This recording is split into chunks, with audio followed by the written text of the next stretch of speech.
Praise the Lord. The best wishes to you and your family members in the name of God. దేవుని నామమునకు మహిమ కలుగును గాక. దేవుని నామం పేరట మీకును మీ కుటుంబ సభ్యులందరికీ శుభాభివందనములు.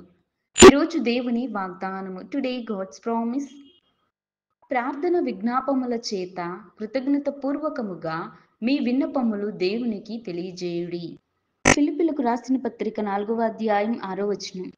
By prayer and supplication with thanksgiving, let your requests be made known unto God. Philippians chapter 4 verses 6.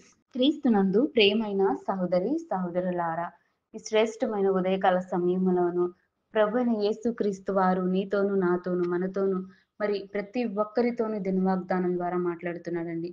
చూడండి, అపొస్తలుడైన పౌలు ఫిలిప్పీలకు తెలియచేస్తున్నాడండి. దేవుడు తెలియచేసిన మాటలను ఆ యొక్క జనాంగానికి దేవుడు ద్వారా మాట్లాడుతున్నాడు. చూడండి, ప్రార్థనా విజ్ఞాపముల చేత కృతజ్ఞత పూర్వకముగా మీ విన్నపములు దేవునికి తెలియచేయమని ఆ యొక్క ప్రజలకు తెలియచేస్తున్నాడు. చూడండి, ఎంత చక్కని దేవుని యొక్క పరిచర్య, దేవుని యొక్క మాటలను మర్చిపోకుండా తాను ఎంతగానో దేవుని యందు విశ్వాసం కలిగిన వాడై ఉంటూ దేవునికి ప్రార్థించే విషయంలో ఎలా ఉండాలో చెప్తున్నాడు. చూడండి, మనము ప్రార్థించాలి దేవునికి ప్రతిరోజు.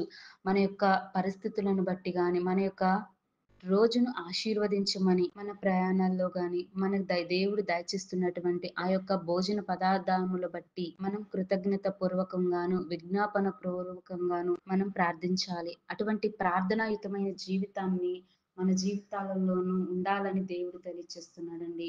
చూడండి, సాధారణంగా మనుషులైనటువంటి వారు అవసరానికి దేవునికి ప్రార్థిస్తారే కానీ ఆ అవసరం తీరిన తర్వాత దేవునికి కృతజ్ఞత పూర్వకంగా కూడా ప్రార్థన చేయలేకపోతున్నారు.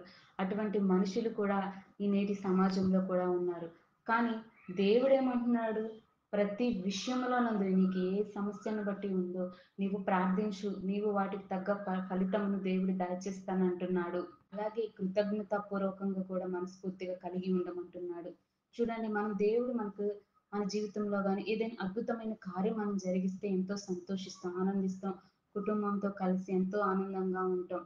కానీ మంచిదే, మనము దేవుని పట్ల కూడా కృతజ్ఞత భావం కలిగి ఉండాలి. ఆ యొక్క విశ్వాసంతో కూడినటువంటి ప్రార్థనాయుతమైన ఆయుధాన్ని కూడా మన జీవితంలో ఉంటే గనక మన జీవితంలో కూడా ఎన్నో ఆశీర్వాదాలు, ఎన్నో మేలులు, ఎన్నో రక్షణలు, ఆ యొక్క ఓర్పును మన జీవితంలో దేవుడు దయచేస్తాడు. కనుక వీటన్నిటిని బట్టి మన సమస్యలనేమి, మన యొక్క ప్రతి దాని గురించి మనం దేవునికి తెలియజెప్తాం. నువ్వు ఈ రోజున ఏ పరిస్థితుల్లో ఉన్నావు, నువ్వు ఎక్కడున్నావు, నువ్వు ఏం చేస్తున్నావు అయినా పర్లేదు, దేవుని యందు నీవు మనస్సులో ప్రార్థించు. దేవుడు తప్పకుండా హృదయాంతరంగాన్ని ఎరిగిన దేవుడై ఉన్నాడు గనుక తప్పకుండా సహాయం దయచేస్తాడు, తోడుగా ఉంటాడు. కనుక ఈ వాగ్దానాన్ని దేవుడు మనందరి జీవితాలలోనూ నెరవేర్చును గాక. ప్రార్థన. మహోన్నతుడా, సర్వాధికారి, సర్వసృష్టికి అధికారకర్తవైన యేసయ్య, నీ బంగారు పాదమునకు స్తోత్రాలు చెల్లిస్తున్నాం. నీవు పరిశుద్ధుడైన దేవ ప్రభువా, మీకు ఎన్నో వందనాలను, ఎన్నో స్తుతులు, స్తోత్రాలను మీకు చెల్లిస్తున్నాం తండ్రి. ప్రభువా, ఎవరైతే నాయన నీవు చెప్పినటువంటి ఆ యొక్క విజ్ఞాపన ప్రార్థన గాని కృతజ్ఞత పూర్వకం కలిగి ఉండే ఆ యొక్క హృదయాన్ని ప్రభువా, మేము మీకు ఏదైతే తెలియజెప్పాలని విన్నపములు మా ఎడల మేము కలిగి ఉన్నామో దేవా, నీకు తెలియచెప్పుకునే అటువంటి జ్ఞానము దయచేయండి ప్రభు. మంచి మనస్సును మాకు ఇవ్వండి ప్రభువా. నీ యందు కృతజ్ఞత కలిగి ఉండే ఆ యొక్క స్వభావమును మేము కలిగి ఉండాలి. ప్రార్థన అనే ఆయుధాన్ని మా జీవితంలో మేము అలవరుచుకునే కృప మాకు దయచేయండి నాయన. ఈ వాక్యం ఎందరైతే విన్నారో వారి జీవితాలను ఫలభరితంగా మార్చండి నాయన. నీవే వాక్కు ద్వారా మాట్లాడండి నాయన. వారి జీవితాలను సరిచేయండి దేవా. ఎందరైతే కన్నీరు కారుస్తున్నారు, ఎందరైతే మరి నీకు ప్రార్థించుకుంటున్నారు ప్రతిరోజు దేవా, ఆ ప్రార్థనలన్నిటికీ నీవు జవాబును దయచేయమని కోరుతున్నాం.